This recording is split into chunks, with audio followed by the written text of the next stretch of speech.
नमस्कार दोस्तों, आपका हमारे YouTube चैनल भक्ति ज्ञान त्योहार में स्वागत है।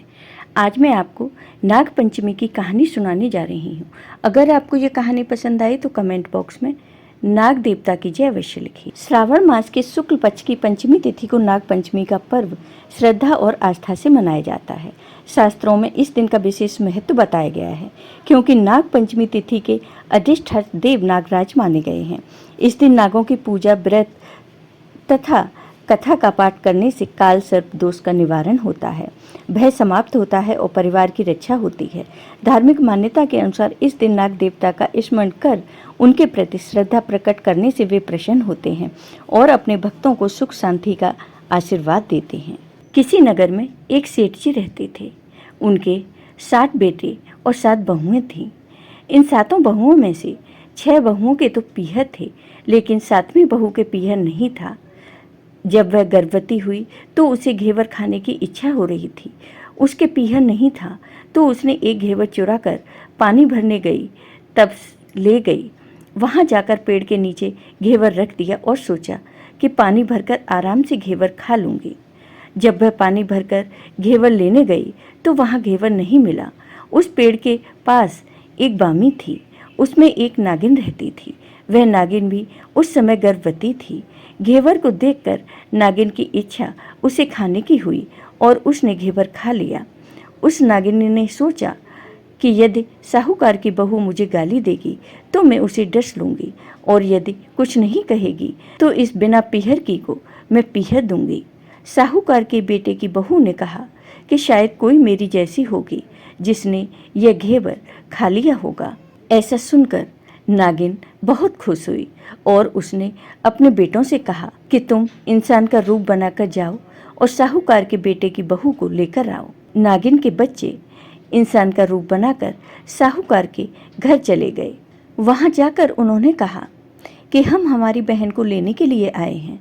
तब बहू की सास ने कहा कि पहले तो कभी नहीं आए, इतने दिन कहाँ थे? तब उन्होंने कहा कि जब हमारी बहन का जन्म हुआ तब हम नानी के घर थे, और शादी हुई तब हम परदेश कमाने के लिए गए हुए थे। उन लड़कों ने बहुत सारे कपड़े, गहने और मिठाइयाँ बहन की सास और जेठानियों के लिए दी। सास अत्यंत प्रसन्न थी और जेठानियाँ उसे देखकर जल कुड़ रही थीं। सास ने बहू को उनके साथ भेज दिया। बामी के पास जाकर उन्होंने कहा, बहन, हम नाग हैं। उस दिन जब तुमने पेड़ के नीचे घेवर रखा था तब तुम्हारा घेवर हमारी माँ ने ही खाया था। उन्होंने तुम्हें अपनी बेटी माना है, इस नाते से तुम हमारी बहन हुई। बहन, अब तुम हमारी पूंछ को पकड़ लो और डरना मत। उनके कहने पर वह पूंछ पकड़कर बामी में चली गई। वहाँ पर उन्होंने उसे बहुत लाड प्यार और सुख से रखा और वहीं पर उसने एक लड़के को जन्म दिया। जब उसका लड़का थोड़ा बड़ा हुआ तब की बात है, पड़ोसन ने साहूकार के बेटे की बहू को सिखा दिया कि अगर तू तेरी माँ की इतनी ही लाडली है तो तू तेरी माँ से कहना कि आज तो नागों को दूध मैं ही पिलाऊंगी। पड़ोसन का ताना उसे सहन नहीं हुआ। वह माँ से जिद करके नागों का दूध ठंडा करने लगी। अभी तक दूध ठंडा नहीं हुआ था, उससे पहले ही उसके बेटे ने घंटी बजा दी। घंटी की आवाज़ सुनकर छोटे बड़े सारे नाग दूध पीने के लिए दौड़ पड़े। जब उन्होंने दूध में मुंह लगाया तो बहुतों का मुंह जल गया। तब नाग क्रोधित होकर बोलने लगे कि हम बहन को काटेंगे। उसकी माँ ने उन्हें समझाते हुए कहा कि इसे मत काटो, यह तुम्हें आशीष देगी। तब साहूकार के बेटे की बहू ने कहा, जियो म्हारा नाग नागिनी, जियो म्हारा खड़गा आडे बीर, बीर उठाए देखड़ी रो चीर, चीर तो फट जाव पड़, बीर जीता रेवे।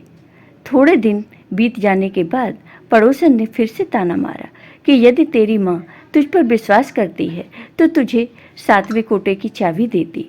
उसने माँ से जिद करके चाबी ले ली और जब ताला खोला तो अंदर झूले में बाबा नाग झूल रहे थे। उसने बाबा नाग से कहा, सत सिया राम बाबा। उन्होंने कहा कि तूने सत सिया राम कर लिया, वरना मैं तुझे ढस लेता। तब उसने कहा, आप तो मेरे पिता हो, मुझे कैसे ढस सकते हो? और बोली, जियो नाग नागिनी, जियो बासुकी नाग, जीड़ मेरो लाड लडाया 9 करोड़ को हार। नाग देवता ने उसको 9 करोड़ का हार दे दिया। माँ ने अपने बेटों से कहा, बाई तो अब बड़े घरों में हाथ डालने लगी है, उसे घर पहुंचा दो। नागों ने साहूकार के बेटे की बहू को बहुत से गहने कपड़े दिए और ससुराल पहुंचा दिया। थोड़े दिनों की बात है, उसका बच्चा झाड़ू तोड़ रहा था।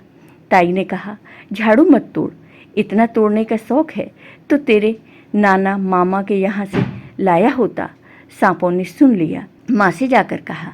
माँ ने कहा, 2 झाड़ू सोने की बनवाओ, 2 चांदी की बनवाओ और दे आओ। जब बच्चे की ताइयों ने वह झाड़ू देखी तो कहने लगी, इसके तो ताने मारने से धन बढ़ता है।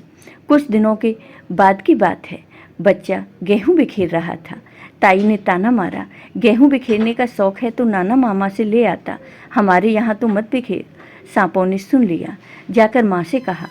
माँ ने कहा, 2 बोरी दाने सोने के घड़ाओ, 2 बोरी दाने चांदी के घड़ाओ और दे आओ। अब ये सब देखकर बच्चे की ताइयाँ और भी जल गईं और कहने लगी, इसे ताने मत मारो, इसका धन बढ़ता है। छोटी जेठानी लकड़ी लेने गई, वहाँ सांप था। उसने सोचा सबसे छोटी को भेजना चाहिए, सांप उसे खा जाएगा तो मुसीबत ही मिट जाएगी। छोटी बहू लकड़ी लेने गई तो वहाँ सांप बैठा था। वह बोली, भैया राम राम।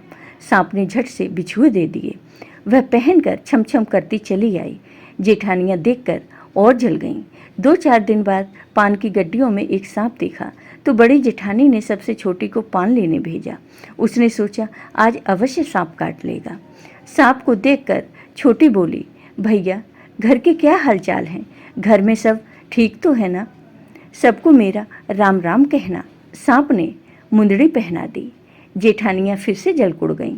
उसका पति दुकान से आया तब जेठानियों ने उसके पति को सिखा दिया कि तेरी बहू के तो सांप बिच्छू से दोस्ती है। साहूकार का बेटा अपनी पत्नी से रात को कहने लगा कि सच सच बता, सांप बिच्छू तेरे क्या लगते हैं जो तुझे काट खाने के बजाय गहने देते हैं? बहू ने कहा, वो तो मेरे भाई भतीजे लगते हैं। फिर उसने सारी बात अपने पति को बताई। पति ने कहा, तो क्या तेरे भाई भतीजे तुझे ही बुलाते हैं? कभी अपने जवाई को यानी मुझे तो नहीं बुलाते। आने कोने में छुपे सांपों ने सारी बात सुन ली तो जाकर अपनी माँ से कहा। माँ ने कहा, दोनों को बुला लाओ। वे इंसान का रूप बनाकर दोनों को व बच्चे को बुला लाए। खूब कपड़े गहने देकर तीनों को विदा किया। ऐसा समर्थ पीहर नाग पंचमी की कहानी कहने वाले को, नाग पंचमी की कहानी सुनने वालों को सबको मिले। जैसी अनपिहरी वो पहले रही थी, किसी को भी न रखे। जय हो नाग देवता की। आपको ये वीडियो पसंद आया हो तो कमेंट बॉक्स में कमेंट करके ज़रूर बताइए। साथ ही मेरे वीडियो को ज़्यादा से ज़्यादा शेयर करिए। धन्यवाद दोस्तों।